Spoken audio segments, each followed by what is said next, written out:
జై భీమ్. వాస్తవానికి నాకు మీటింగ్కి అర్హత లేదు, ఎందుకంటే చాలా లేటుగా వచ్చాను బెంగళూరు నుంచి. అయితే ఆనందరావు గురించి 2 మాటలు చెప్పేసి నేను ముగిస్తాను. 1 minute or 2 minutes.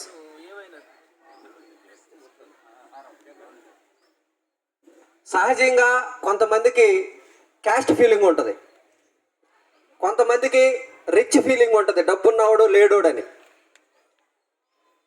కానీ కందుల ఆనందరావు అని ఆయన అంటే నాకంటే చాలా పెద్దోడు, మా తండ్రికి అట్ట వయసు ఉంటుంది. ఆయనకి ఊరు ఫీలింగ్ ఉంది. నేను ఫస్ట్ బౌద్ధంలో ఉన్నప్పుడు మాంక్గా శ్రీలంకలో ట్రైనింగ్ తీసుకొని ఆంధ్రప్రదేశ్ వచ్చినప్పుడు నన్ను కలిసినప్పుడు మీదే ఊరు అని అడిగాడు. అంటే మాది ఒంగోలు అని చెప్పాను నేను, హైదరాబాద్లో. అయితే మీదే ఊరు కరెక్ట్గా చెప్పంటే మాది మన్నూరు అంటే, అవునా ఓకే ఓకే, మీ ఇంటి పేరు ఏం పేరు అన్నాడు. అయితే మా ఇంటి పేరు మాదాసి అని చెప్పాను. మాదాసి వాళ్ళు మాకు బంధువులయ్యా, మీది ఆ ఊరు కాదు, మీది కారుమించి అని చెప్పాడు. మీరు కారుమించిలో ఉండి ఆ ఊరి పేరు చదువుతున్నావేంది, మీది కారుమించి కాబట్టి నువ్వు మా ఊరోడు అని చెప్పి ఆ ఫోన్లో కారుమించి జ్వాల అని రాసుకున్నాడు. ఆయనకు బాగలేనప్పుడు కేర్ హాస్పిటల్కి పోవటం, ఆయన చూడటం, ఆ తర్వాత వాళ్ళ అబ్బాయి వాళ్ళ ఇంటికి తీసుకెళ్ళినప్పుడు ఆనందరావు అన్నను చూసినప్పుడు నాకు 2 విషయాలు గుర్తొచ్చాయి. బాబాసాహెబ్ అంబేద్కర్ తన చివరి క్షణంలో 60,000 రూపాయల అప్పుతో చచ్చిపోయాడు. చాలా మంది ఏమనుకుంటారంటే ఆయన సెంట్రల్ మినిస్టర్గా చేసాడు, డబ్బు సంపాదించుకున్నాడే, పెద్ద ఇల్లు కట్టుకున్నాడు దాదర్లో అనుకుంటారు. కానీ అంత ఇంటిలో, అంత గంభీరమైనటువంటి ఇంటిలో ఆయన చనిపోతూ తన పిల్లలకి అప్పులు మిగిల్చిపోయాడు.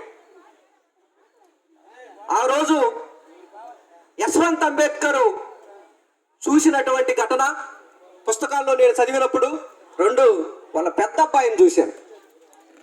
2 అంబేద్కర్ చివరి క్షణంలో ఢిల్లీలో బాగలేనప్పుడు ఆయన తీసుకొచ్చి అక్కడ చనిపోయినప్పుడు రత్తుతో సంబంధించిన ఒక విషయాన్ని చెప్పాడు. రత్తుతో ఇదే విషయం నా లైఫ్లో తిరిగి 2020లో నాకు జరిగింది. ఆ రోజు రత్తుకు చెప్పిన మాట ఆనందరావు అన్న నాకు మాట చెప్పాడు. అప్పుడు రత్తుకి ఏం చెప్పాడంటే, బాబాసాహెబ్ అంబేద్కర్ నా జాతిని రాజ్యాధికారం వైపు నడిపించడానికి నేను వాళ్ళకి రిజర్వేషన్లు ఇచ్చాను. పార్లమెంట్లో ఊరికి అంటరానితనంతో, ఆకలికి, దోపిడికి, అంటరానితనానికి, అవమానాలకి దూరంగా పెట్టినటువంటి ఈ జాతుల్ని పార్లమెంట్లో మంత్రులై తీసుకొస్తానని చెప్పి సవాలు చేసినటువంటి అంబేద్కర్ వాళ్ళందరికీ ఇన్ని హక్కులు ఇచ్చాను దళితులకి, కానీ వాళ్ళు రాజ్యాధికారాన్ని సాధించలేకపోతున్నారు, కారణం ఏంటి అని అన్నాడు.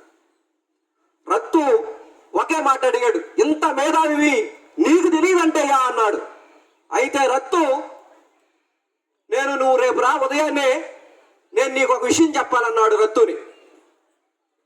అయితే వచ్చేలేకి ఒక పుస్తకం గుండెల మీద పెట్టుకొని ఏడుస్తూ కన్నీరు పెట్టుకుంటూ ఉన్నాడు బాబాసాహెబ్ అంబేద్కర్.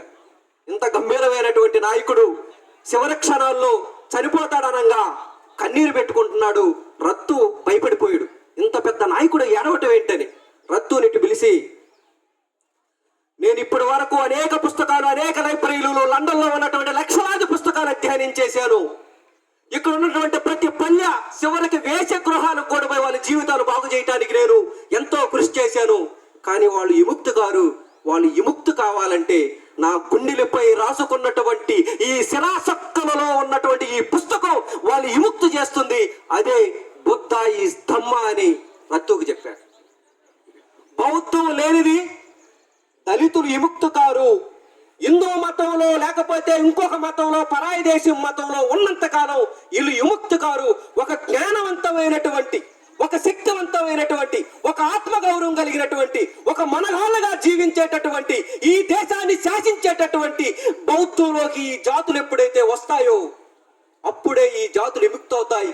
ఈ పుస్తకం ఇంటింటికి పంచండి రత్తు, వాళ్ళ జీవితాలు బాగుపడతాయి. వాళ్ళ తల్లిదండ్రులకి కావాల్సినటువంటి సంపదని ఆ విద్యార్థులు, ఆ మేధావులు, ఆ యువకులు, ఆ ఊర్లో ఉన్నట్టు మొగాళ్ళని చెప్పుకునేటటువంటి వాళ్ళు సంపదను తీసుకొచ్చి వాళ్ళ ఆడవాళ్ళకి బంగారం, కార్లు, సంపదను పోగు చేస్తారు. జ్ఞానం లేక వీళ్ళు మోసపోతున్నారు.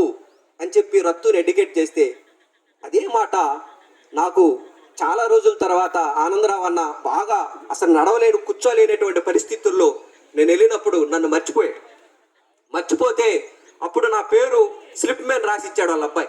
అప్పుడు ఫోన్ చూసుకొని ఫోన్లో ఉన్నటువంటి నా ఫోటోని చూపించి నువ్వే కదా అన్నాడు. ఏంటి రూపం మారిపోయినప్పుడు బౌద్ధంలో ఉన్నావు, ఇప్పుడు ఏంటి ఎట్టున్నావు అని అడిగాడు.